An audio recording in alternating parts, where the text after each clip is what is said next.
Aye, presenter Sike the Don hapa, siku zote zaidi yangu anasema ni Bonoko story na kipi kinachojiri kwa sasa, au sio bana? Kuna vitu ambavyo kwa sasa vinaandaliwa, na mbali na kuandaliwa kwamba vitafanyika, na vitafanyika lini? Ni tarehe 4. Kuna mchizi bana, blogger mwingine na content creator mwingine amazing sana hapa Kenya, anajiita Oga Obina, ameandaa kongamano la ndondi. Unaona, kongamano la ndondi ambalo litajumuisha Majembe na Mbavu the Destroyer bana, unaona. Na hapo mshindi usambue na mtu, mshindi anakula mita moja, mshindi anakula mita moja, unaona.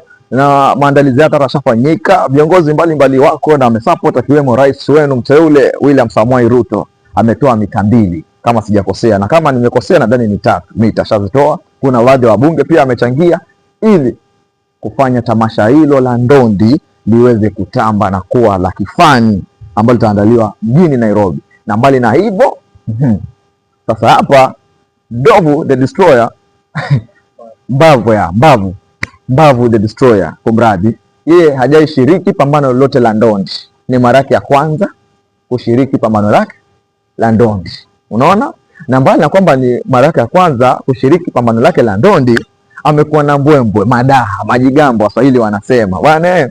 Mpaka kuna vitu ambavyo vida zingine ambazo zimesambaa, unamwona ameenda game park, ameshikilia nyoka akiongelesha, unaona. Na anaiongelesha inawei kwamba like anaambia huo opponent wake kwamba bana, unaona, opponent wake anajita Majembe, unaona, anaambia bana Majembe, huu nyoka huu amenituma kwamba nikimalizana na wewe sumu yake nitatumia kwako, na nikikupiga nikimalizana na wewe nachukua paka bibi yako, unaona. Yani hiyo ni psychological torture wanasema. Unauliza, yani unaumiza kiakili, ushindwe na bibi aende, unaona, ushinde na bibi aende. Huyo ni Mbavu the Destroyer. Tayari amesema kwamba huyo nyoka ana mbavu 3 sijui, na mbele kwa mbavu 3 ni kwamba yeye ashajichangania kwa vizuri, yani nani ako very, wanasema wakati wote akipatana tu na who is this Majembe anamalizana na yeye. So hii story bana ni story ambayo kila mmoja anafaa afiki ajionee mwenyewe, licha ya mbwembwe za mitandaoni. Na unaambiwa tiketi ni 1500 tu, tiketi ya kufika uhudhurie uone ni kipi kinachojiri. Kumbuka ni ndondi, yani boxing hapo, unaona,